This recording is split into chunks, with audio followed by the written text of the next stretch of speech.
Okay. All set. All right, I'd like to call this meeting of the Finance Committee to order. Can I have a motion to approve the agenda? Motion. All in favor? Aye. All right, that passes. Can I have a motion to approve the minutes? Motion to approve the minutes. Seconded, all in favor? Aye. Aye, that passes. Could we move on to our budget projections presentation? Good evening.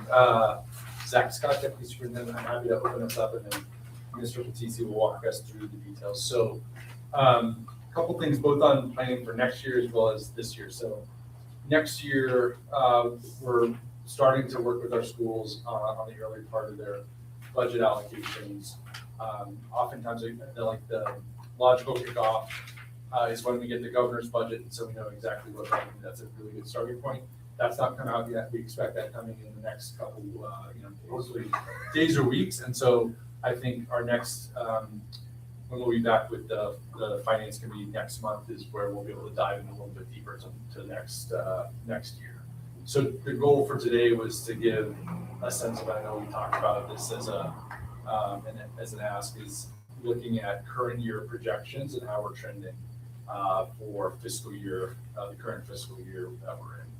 So the last thing I'll say is it's still early, so most of our expenses come during the school year. So this is for data through December. So we have September, October, November, December. So 4 months worth of data, which is good, but I would always say it's subject to a lot of changes that could happen over the course of the year. So what I hope comes out of this is you get a general sense of how things are trending, both in the aggregate as well as that kind of major buckets.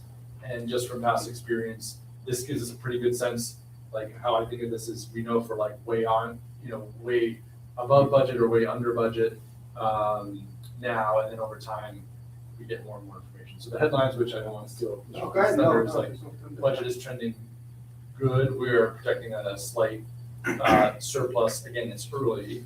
And so I think the amount that we were projecting is roughly $700,000. So in the grand scheme of things, when you think of our local budget of 460 million plus, that's less than 0.2%. So it's small, and there's a lot of variance that could still come. So it's not enough to certainly bank on anything. But what I take from this is things are trending positively, and there's still a lot of time left. Anything you would add to the summary? No, just to say, the dollar amount is large, but in percentage basis compared to the overall budget, it's minuscule. But it's good to help us for unanticipated expenditures or for future year help.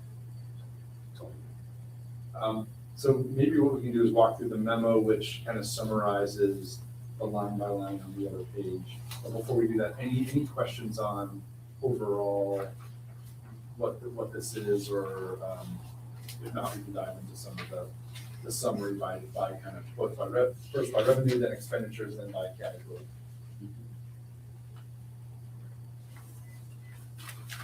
Good. So, we can take both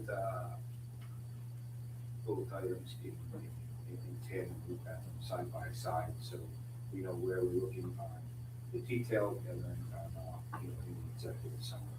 So like Zach mentioned, overall it's a $705,000 projected surplus so far, which represents less than 0.2%.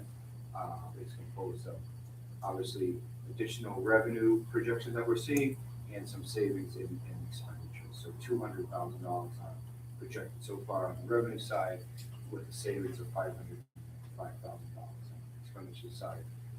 Total gives us $700,000. On the revenue side, we were very cautious when putting the budget together. In some of these line items, some of these categories, with the changes of administration on the federal level, we didn't know how things were going to turn out or spin in a negative sense. But so far, all in all, this fiscal year, some of the revenue projections, budget amounts are coming in as budgeted and also as in some surpluses. So the first category of $150,000, where, we were pretty cautious of, rates changing, or decreasing, so the earned interest is cash on hand that we have in the bank, and we're earning interest, just like some of your local, some of your saving accounts at the bank is still earning a higher interest, than in historical rates. So we're still continuing to see those in conjunction with the city treasurer's office. So this was a pilot that they initiated a few years back, or reinstituted. It's something that they did the previous years. So we're still seeing good positive gains on interest. Another line item that we did increase from last fiscal year to this fiscal year is Medicaid revenue.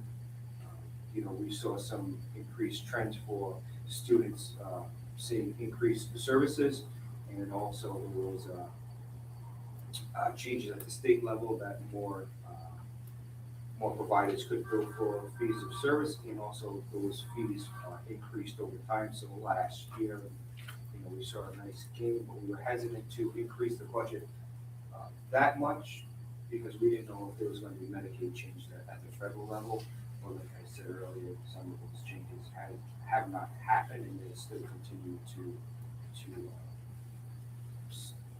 hit our budget. So I actually have a quick Sure. question. Sure. So for the Medicaid under revenue, we Mhm. got one. So far, we've collected $1.9 million. Okay. And then, on the On the expense side, yeah. it looks like we don't. So we don't, our provider, our vendor, Medicaid vendor, bills us 2.95% for every dollar we take in. Okay. So for them to manage those claims and submit those claims on our behalf. Yep. So we haven't paid any of those bills yet, to date. But we already collected the revenue from the state, but we haven't paid the vendor any dollars yet. Okay, that's why it's coming up to zero. on Correct, Medicaid. correct, So essentially, we have bills pending, but they haven't actually been paid. So that's Correct. reflects. Yeah. All right. Great question. Yep. Any other questions on the revenue? And we could walk through the expenditure side. The only other thing I would mention on revenue is in big picture, the vast majority of our revenue comes from state and city. That is pretty set. That doesn't change very much. So where you do see these kind of ups or downs are on miscellaneous Medicaid, those are the ones that can change. What's your comparison, us small numbers compared to state and city aid, but however, changing a couple $100,000 in those categories Everything gives else. us opportunities to do things that potentially we cut out of the budget, or any initiatives, or any surprises that we might have on the expenditure side. And the state and city aid figures are relatively fixed, right? Does Absolutely, that so include- there's a payment schedule from the state that shows us how much cash you're gonna receive by the end of each month, and also the city gives us a payment schedule with cash that we're gonna distribute. So the city's number is a hard number, that's like. And so is, so is the state, state. right? Like, so even if we get 200 more students tomorrow, or We gotta figure it out. 200 students drop out, Right. it doesn't, the per pupil, it's all based on our March number, so actually. So when they do that adjustment in March, it doesn't affect this budget year, it affects next budget Correct. year. And then we're just sort of stuck with that, Yeah. irrespective of, okay. Good question. Okay, yeah, I remember us discussing that before, I just wanted. Yeah, So that's why it's always a good idea to have a little money in the bank, so, just for the case. Ready to, Yeah. in case it starts raining. How much is in the rainy day? Is that the interest? It's like 4 million. Yeah, so it's not, right, we have $4.4 million in reserves, but that's not, we don't have $4 million of cash in the bank. Right. Because we're always paying bills when they come in, and we get the revenue after the fact. Right. So, and our cash on hand also pays for other expenditures on the federal side too. So we think of Title I, Title II, III, Which we. Florida pay IDA. reimbursed for. it's all on a reimbursement basis. So we have to lay out millions of dollars of cash to pay those bills before we submit our reimbursements to ride into the Right. feds to get this money back in. But I So remember you can't- last year when we were doing the projections, it was, sort of, our fear was that if we fell a bit short, then we had the 4 million to cover, That's right. but we ended up not having to use it. Correct. So it's still. So I just don't want to think of that, oh, we're sitting on $4 million No, of cash. absolutely. So the way we, like, so prior to the state intervention, when we were under city control there, for lack of a better term, the city's kind of the backstop, right? If something goes awry, Right. there's someone to cover it. Because when we went into the intervention, the city is not responsible for that. So the reserves are what allows us to have a cushion in case something would go bad. Or like last year, when state aid was uncertain and we don't know until June, it allows us to not make such drastic cuts earlier than restore them. And have we used it in the past, the accounts? We used it, there was a- 24? yeah, we used it to help settle the city settlement last year, and then there was a small amount we used in 2024. And how much of it have we spent in the past? So I think over time, in the first year of COVID, when we shut everything down and had a lot of savings, it was like 10 million, and so it's drawn down. The biggest drawdown was last year to close out the city settlement. 24. Last year was 24. Oh, yeah, sorry. This year's a flying No, But the goal is we do not like to use it as a whole, because it basically then sets up the next year. for- Right. Not great. It's Not a great. bad budget practice to go into, our reserves, rule of thumb is you're supposed to have 3% of your reserves in the bank. Right. 3%. You're- Which would be over $12 million. Right. So Right. we're time. flush. We get that, okay. And this, prior, so the exact matches, prior to the intervention, any surplus or deficit would be either taken from the city or made up from the city. So if we ran a surplus on the school side, whether it's $1 or $100,000, the city would take it, put that in the reserves. Is that the plan for whenever the return takes place? Is that their plan to go back to that, or is it to have like this process in place? I've not discussed it with the city. I thought there was a state law that said they weren't able to, municipalities aren't, but I'm not sure if that's their. Some good information there. Yeah, it's something we should. Well, something yeah, we so should- they're citing city charter, which What does the city charter say? previous city charters is any deficit or surplus. Yes. Well, yeah. And is it now like the state laws involved now that kind So- of shifts it? That's what I kind of recall, but I couldn't quote the statute. I thought I heard someone told me at one point, like the state law actually says municipalities cannot do that, but I don't know how they interpret between charter law and charter statute. Yeah, Okay. so that's a good question for Sarah. Yeah. Yeah. Yeah, I think it's in our best interest to do to that. Okay, I'm sorry, I didn't mean to No, get no, off track. No, that's actually raised a great point, so I think it's an important thing for us to have a handle on as we look to the future, so. So on the expenditure side, we break the expenditures up into multiple categories, 5 buckets: salaries, benefits, services, supplies, capital, and utilities. So the first category that we talk about is salaries. So on a normal salary line, it's to pay our employees, our day-to-day employees for doing a regular job. We're seeing a surplus of about $850,000 on that line item. I think a lot of that is, the majority is as unfilled positions and vacancies that we have in the district.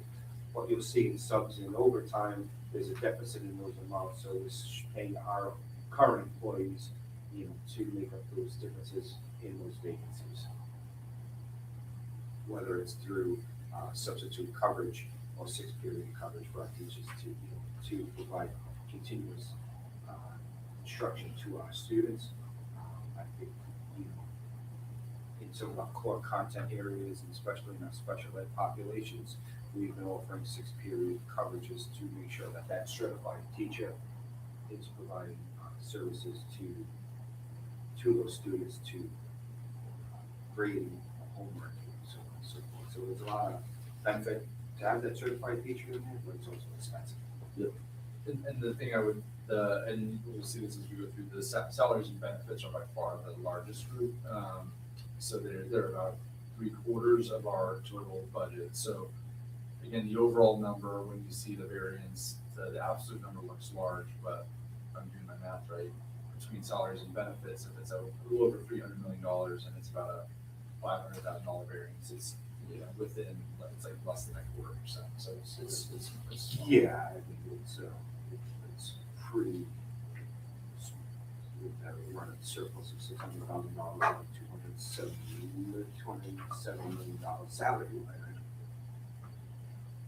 To hit that number to zero, pretty good. Yeah, do they, so when it comes to the salaries, do they have the option, we were just talking about this before, Steve, they're paid on a 9-month basis. Do they have the option to be paid over 12 months? So teachers have the option to receive 21 checks or 26 checks. Okay. So they would be paid over a 10-month period, or they can continue to have 5 additional checks to get paid over through July and August. I believe a lot of them use both options, right? Right, but I think the newer teachers that are coming in are choosing the 26 check option. Okay. It's not a higher salary amount, it's just those are less that you take home each week that get you through July and August. Good question, no. So yeah, that's why it was, our salary trends in July and August are lower because it's only somebody at 12-month employees. Those expenditures for those teachers, if they receive 5, I'm getting way into the weeds now, 5 extra checks are all expensed to the prior year. So those expenditures really happen, even though the cash is dispersed in July and August, but those expenditures are as of June 30th. That's what the money's budgeted. Right. So it's not actually affecting the fiscal year. Yeah. Correct. So like Zach said, a lot of, salary benefits go hand in hand.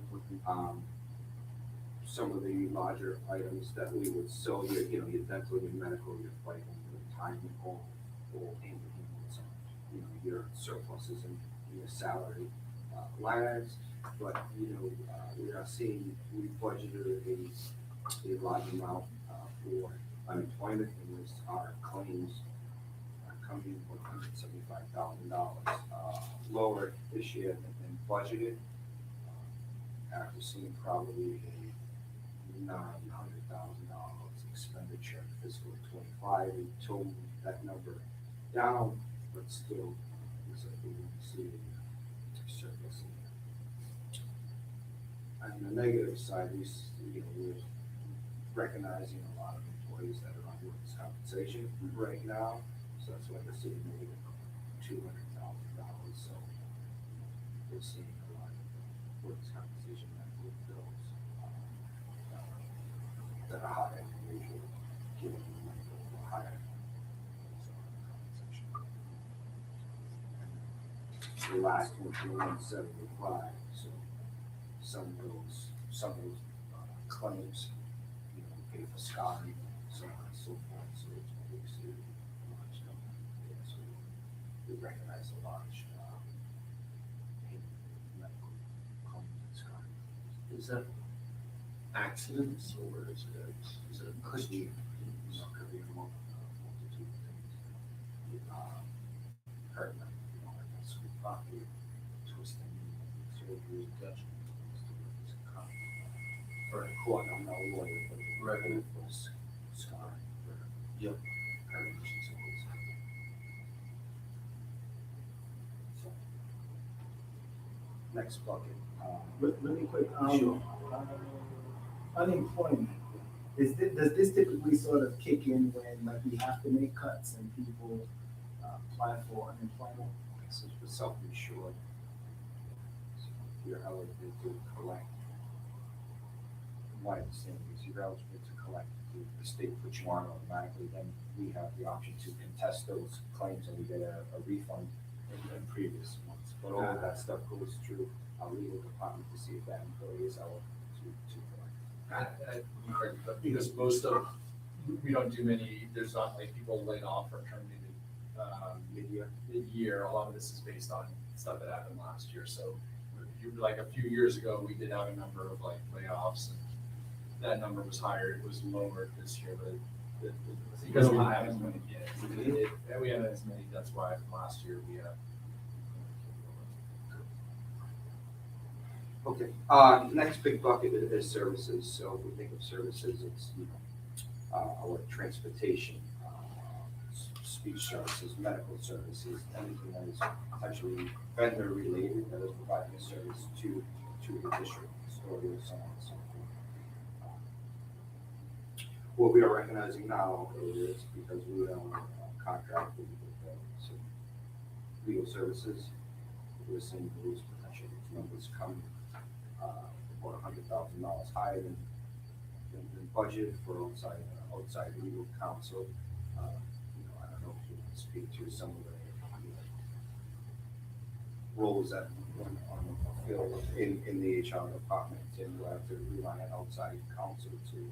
Yeah, so we do not have our director of, executive director of labor relations has been vacant, so now that we've had lawyers doing that job, but the kind of day-to-day work is we probably have to rely on outside counsel a little more, so it's not a pure replacement of a PPS position, but it's something we're actively filling, but until that time, we probably need a little more on legal counsel outside, because we don't have any internal counsel. Next over expenditure is health care providers. There was some nursing services that we provide to students with disabilities, even though we would have that, we recognize that savings, salary line for that position being unfilled, we have to contract with the nurse agency to provide that service. Another related to legal obligations is when there is negotiation or arbitrations, we pay, both sides pay an arbitrator to come in, also a stenographer to come in to get those cases. So those are some of those expenditures you would see on that line item as well.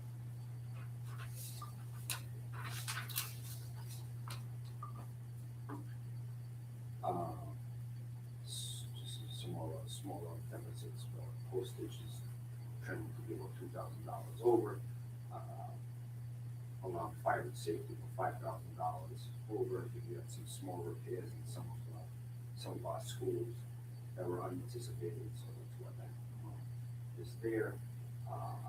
Pretty good savings in transportation, so we're actually recognizing savings in our statewide busing transportation line item. So those projected expenditures are coming lower. Tuition into other school districts, that expenditure is going to be $250,000 higher than expected. The number of students that are attending the same amount of days in the Met are becoming a higher than the amount of students that we have budgeted there. So conversely, we're seeing savings on tuition in charter schools.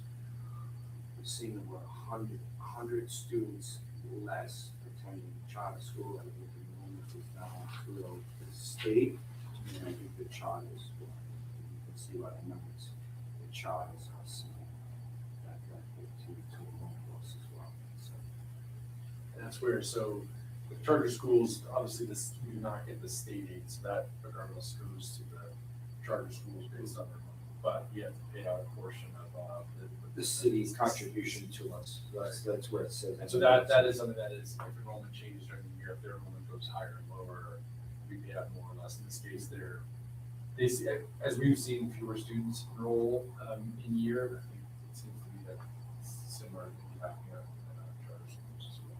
So, what district is it that Davies and the map are in? Are they in their own So they're categorized as not a charter school, it's a state charter school. Like state run, they fall under RIDE, I believe, but they aren't a standalone charter, but in many ways they receive state aid and aid from districts similar to how a charter. It's just kind of wacky how we have to expense them because not to get into the weeds, they want us to expense to a different object code, which was, you see on the expense report, and I switched to district because they're a state managed. State managed charter. Yeah, it's very.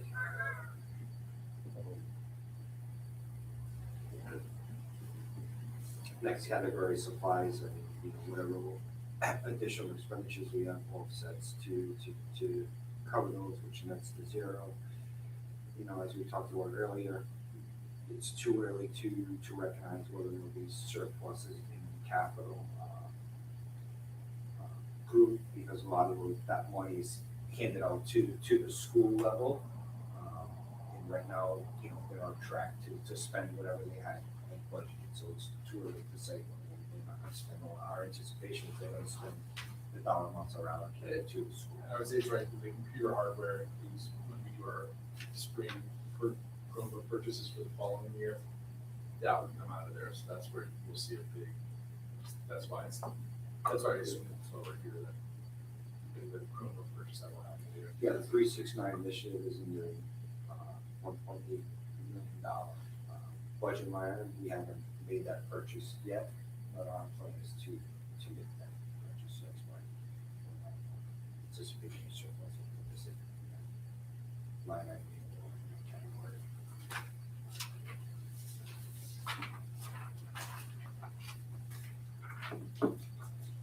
So as we talked about earlier, $505,000 projected now through period 6 on the expenditure side, $200,000 on the revenue side, consistent school surplus, $700,000.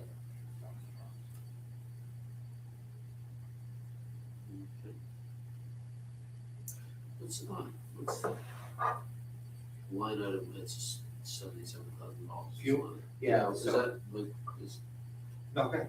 is that like this oil in the tanks from last year? No, it's a good question. So that is diesel fuel that we pay for some of the schools that have generators. Okay. So, when they go in, they test those generators, they use fuel going top goes also. As you see in the back of 797, there's that big cat generator there. So that runs on diesel fuel.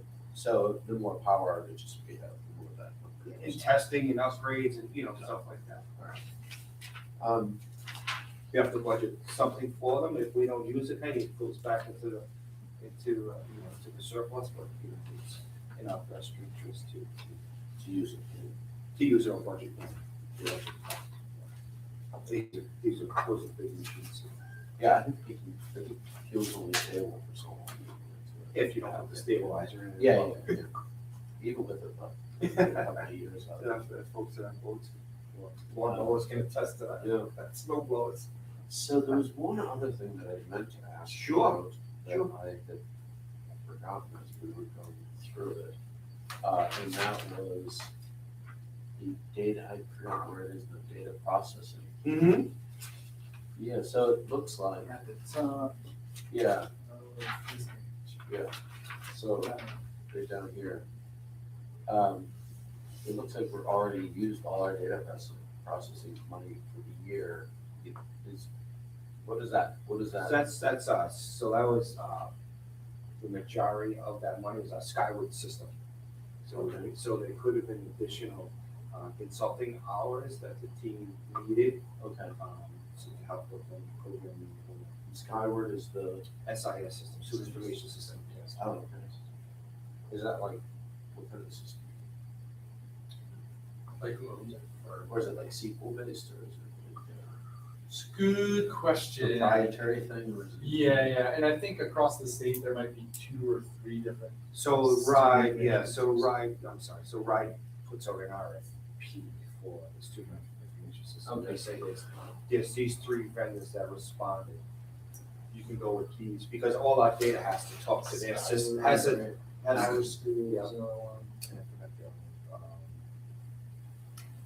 there might be just 2 or 3. But it's just, we put up the RFP, you get to pick, you get to negotiate and pick from those 3 contracts, because we have to ensure that data can talk to our data. Right. Aspen, yeah. For Power School, Aspen, Skyroot, it's not so you can use it. Skyroot for all. Just curious. But I think we own the data. Right, yeah, but I know sometimes with some of those systems, like we use a system called Meta in the Department of Health. It's like, it's a SQL-based system, and it's not something that, like, even if you know SQL, you can't go in and like do stuff because they have their own proprietary codes and stuff that they use, so that like the commands, it's the same system, but the commands aren't standard SQL commands, so you have to pay them. Basically, anytime you want to like develop a new, once you pay them to develop a protocol that you can run or something, then you can run it in as many times as you can. Some others you're paying per, but you have to pay their consultants to do that work. So it's so that, but that would be it for the year. Like that's not, it's Not unless there's, we had some crazy issue. crazy issue if it's an emergency that we have to get those programs to come in to do. So, we will see.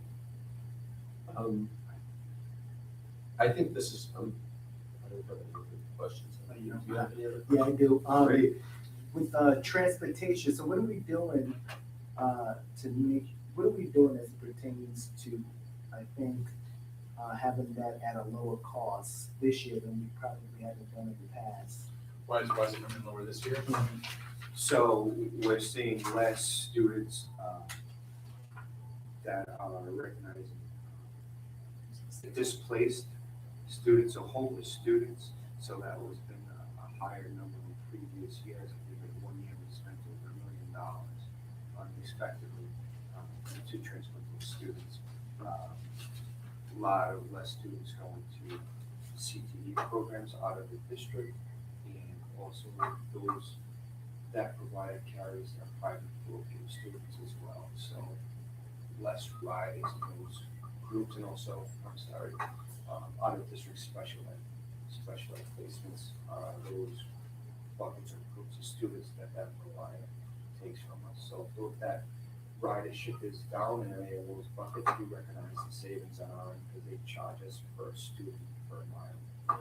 Okay. And when we do the like the mileage for like the stops for where students are dropped off at, is that something done in-house, or does the provider typically do that? So for students that we transport to the district, we kind of make the routes and the stops, and statewide has their own policy, but for the vast majority of the students, we will be picking the stops. We do have some kind of rules we follow about based on age group, how like appropriate it is to walk a certain distance. So we have it, 2 years ago, we made some changes to that because it had been a while since we revisited it, but we did make changes to the walk to stop policy this year. Okay. And then how much are we saving? Is it this year that we'll be going into, than previous years? Like how much did we save this year than we did in previous years? And say more. What do you say? I'm sorry. Savings overall. As it pertains to transportation, I'm sorry. Oh, You don't have the exact yeah. number? Yeah, so, I think we were over budget last year in total. Mhm. I think that this year we added money to that, to those line items to ensure that we weren't going to go over budget. yeah, I'd say the one big, and it was factored into this budget amount, but one of the reasons one of the areas we were able to save going from last year to this year is, a ride has offered us a pilot free of charge, for certain routes. And so we're obligated to transport, students to private parochial schools. And in some cases, you might have 10 kids on a bus, and those buses, the bell times are such that we can't pair them up with any other school, so it's a significant cost to the district. The statewide system already has buses going to those schools with empty seats, so they took eight buses off our route, 8 under-enrolled buses that they will pick up, and they aren't charging us for that. And even if they did charge us on a per student basis, it would be a savings, because like the rough rule of thumb is every bus you save is about $100,000 over the course of the year. So eight buses was pretty big and was critical for how we can balance our budget for this year. Was just expecting to see declines. We've seen some declines in enrollment, so the number of buses we have also has gone down. But that was a big change from last year. This year was this pilot. We anticipate in our conversations with Brian to continue for next year, because it's a no-brainer in the sense of like they have empty seats, they're already going to these schools, and it saves districts. And then my last question would be, what is the timeline? So I know we're waiting on the governor's budget to begin. So what are you thinking the timeline? I would expect it actually could be this week, and we've tried to understand where, based on our enrollment and things, where it'll land. I think we're still trying to figure out the free and reduced lunch number, because that has been confusing for us because it's gone down pretty significantly over the past few years, and I think it's as we transition from the way it used to be calculated, it's had an impact. But I know it's something that I've been advocating on behalf of the district to get more information on what's happening. So I believe like this time last year, I think the governor's budget came out like this week last year, so I'm assuming it'll come out soon. I can't remember if it comes out before or after the state address. And when are you hoping to go back before the board? That's February. February. Yeah, so I think, when we'll go in front, in prior years, we've typically gone kind of April and then May. I think we'll still do that, but we might, once we get the governor's budget, we'll come back and say, we came, last, when was it, December, we said like early, no numbers, just like directionally how we think we're doing. February, we'll come back with some early numbers, and then April and May will be more kind of like a furland. Thank you. Okay. So this is just informational, so we don't have to act on that. But you're gonna be going over this for the. Up to you. I think we would certainly send the board members and be willing to, if they wanted to ask questions during the meeting, we're happy to do that. I was not, for like, in your projections, those haven't typically gone to the full board, but absolutely can. Yeah, I mean, I think we should share them with the board, but I don't think it needs to go on the agenda. Okay. For the full board meeting. Yeah. Okay. I'm just, the only other, and this isn't really, it's sort of not a question about this report, but about sort of reporting in general, is as we look towards, potentially going back to local control, I just want to have a sense of like what I guess the question I'm asking is, what are the communications that maybe go on between your office and RIDE in terms of finances and stuff? And is there anything that's being sort of overseen by RIDE, or that you're communicating with RIDE about that we would need to be aware of in order to make sure that we're not dropping any balls as we sort of juggle things, right?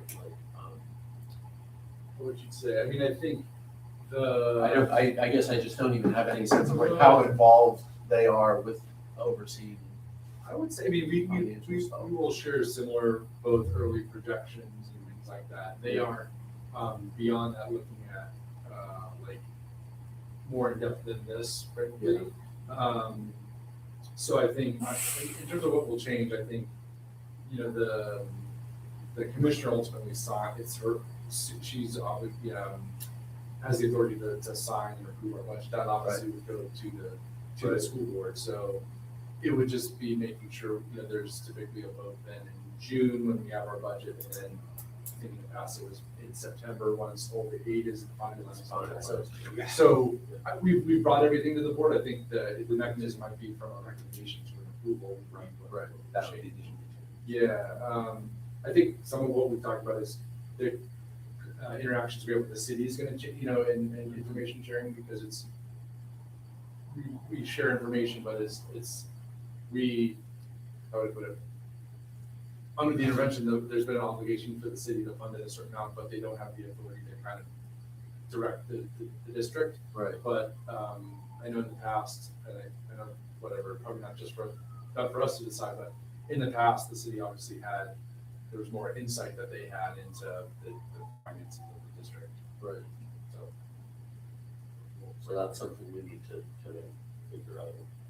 I mean, I imagine, I just wasn't sure if there was like a day-to-day kind of, any kind of communication going on. So I think that's, what do you think? I mean, no, it'll be interesting. This is just being very candid. It'll be very interesting because one of the things that's been very helpful, and I hope it would continue, is like when we have, hey, it's October, we're trying to get a sense of, are we calculating our aid right? Right, has been super helpful, and like having your staff come and work with us on that. right, But that's not because that wouldn't be what the board, that's just because they're the experts on this, the funding.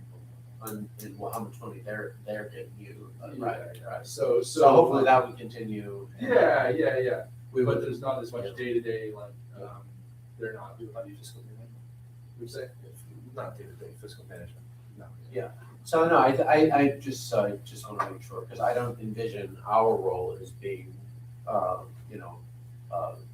being, micromanaging or, like in the weeds on everything, but having sort of broad oversight and making sure that things look healthy overall, and, that's sort of how I view the board's role. And then if there are, I mean, I would imagine that the way that would work moving forward, it would be that you would be communicating with us, and we would have a grasp on sort of the broad overview, and then if the city needs to deal with have information about the budget, where we would share that with them. And then, in the last resort, if there was questions that we didn't have, we would get back to you. But I sort of imagine that as being the point of contact, right? Like, the school board should be the main point of, the main liaison with the city directly, and then, just because it's probably healthier all around. And it's Yeah, probably and I better think- for you as well. Yeah, we should, my big ask is just as long as we're clear about what the expectations are. We followed the charter on that though, right, the process for. And Yeah, I think a part of the process is it would go from like the school department to the mayor's office. I think the mayor has some, and I think it's actually in the charter too. I think he has some kind of, I don't know what kind of power that the charter gives him, but he has some kind of authority over the budget Yeah. before it's finally submitted to the city council's office, so. Right. So Well, I think right, that's 'cause I probably think it why does they have to get typically. approved by the city council as well, doesn't it? 2 passes. and for better or for worse, Chris knows the before time, I was, I do not, so like, I don't actually know. So how it historically, used to work. So like, so it's not that we have to go back to how. Yeah, no, so just historical context, so we would have to submit a proposed budget to the mayor on or before May first, because they have to set their tax rate and have public hearings, on it. So So, school board would review it before it goes to the mayor? yeah, so we would submit a budget to the school board, and we would recommend, approval, or recommend them to send it to the mayor. There's been years that the school board didn't recommend the budget going to the mayor. Okay. So you have that authority, you had that authority too, did it? Because they didn't disagree with the budget, or they not? Yeah, they thought that, the amount of city aid was insufficient, or the amount of state aid was insufficient, or so on and so forth. So they said, there was members said, I'm not voting on this budget to go forward, but it still moved forward. Right. Because we still, under charter, we still have the obligation to submit our Submit budget. budget, yeah. Right, So, then the mayor would obviously submit that budget to city council. City council would refer that to committee. Right. So that would go to committee Yeah. for hearings, departmental hearings, public hearings, so on and so forth. In that, A long process. in that duration of time, the state would pass their final numbers by Right, June. right. So so, from May to the end of June, we would have an updated spending plan. So we would have to go in and say, okay, here's where we were in May, similar we did you guys. Yeah. These are our new revenue numbers from the state. Here's the additions or reductions that we made in our budget to have a balanced budget. So we would defend that budget to city finance. Then we would come back to school board finance, whether it's August or September. Submit our updated spending plan or ordinance with you, then refer those back to city council, have those process. have those back to the updated documents to them, and then they would pass those budgets towards ordinances. So Long process. hopefully we can make it go smoothly as possible, as humanly possible. I think my thought would just be that, my hope would be that as you're sharing information with us, even in the preliminary stage, that we'll be sharing that with the city, that'll be, it's a matter of public record anyway. And if we can have those conversations, the best surprise is no surprise.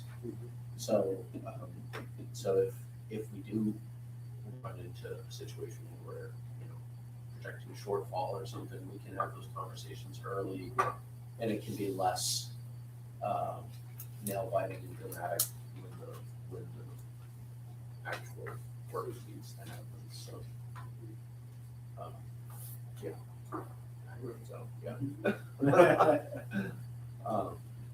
so that was it. I just wanted to have a little conversation. Yeah, Just to make sure that we're all kind of on the same page. And that's it. So do we have a motion to adjourn? Motion to adjourn. Seconded, all in favor? Aye. The meeting is now adjourned. Thank you. That's it. Have a good night. Thank you, you too. Yeah. It's Chris's birthday, by the way. so- Happy Happy birthday! No, this is the Oh, best yeah. present. This is the best present. Thank you. What's your family tonight? Is it impolite to ask how many? Deck of cards. Nice. Nice. Still young. That's it. Thank you. Thank you. I don't feel a day over. Younger than you are, Dr. Wayne. He is.